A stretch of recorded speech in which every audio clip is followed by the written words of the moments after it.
Siri, kamusta ang atong first day nga sa Kalagkalag karong adlaw Siri? Yes ma'am, good morning. Good morning sa atong radio. There is Jensen, itong Bumbo Radio. Atong listeners po sa inyong istasyon.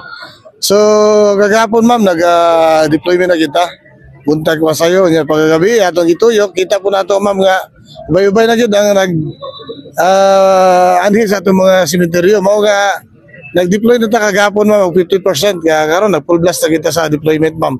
Sa regional headquarters ma'am, na sila yung mga 100 plus augment din kita po ma'am, na po tayo 300. So apil na ma'am mga itong mga places of convergence, mga terminal seaports, mga mall, o itong mga beaches. Labing priority na to ma'am ang atong sementeryo. Kaya diregyod, unya pa ni hapon ma'am, alas 4 pa ni mo dagsa, paingon sa alas 12 sa gabi. Sa kadaghan sa mga pulis karong adlaw, pero gabi sir mas mudaghan pa mo bantay. Yes ma'am, mo daghan pa ni unya ma'am. Dapat ay mga reserve sa atong city headquarters office. So far sa imong pagtutuyok sir, may mga report ba nga dili maayo towards incident karon din sa atong syudad? Ang complete lang ma'am sa karamihan, traffic ko no, matuyok pa sila pero mostly ma'am na-appreciate man nila ma'am kay na-control ba.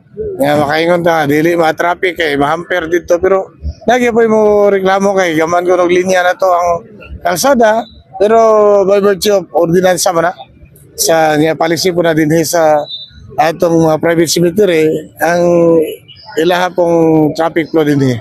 So sa tanan sir, murag kining Forest Lake ang pinakadaghan. Ang atong Montecillo po ma'am, daghan po dito. Ang atong Atsaron po ma'am, cemetery diya sa Kalumpang, dito nga area, daghan po dito.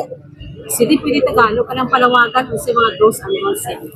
Yes ma'am, panawagan lang sa ating mga general na papasok mamaya. Dahil ngayon ma'am, nakikita naman natin na hindi pa masyado dahil sobrang init.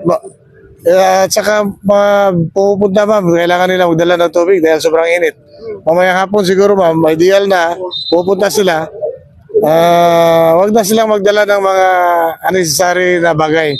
Mga bleeding materials, mga weapon, mga itak para sabihin nila na maglinis dahil last time sinabi naman natin na agahan nila yung paglilinis sa kanilang mga mahal sa buhay na puntod na dito sa sementeryo para maiwasan yung mga magdadala pa ng mga bagay na hindi naman kailangan sa loob.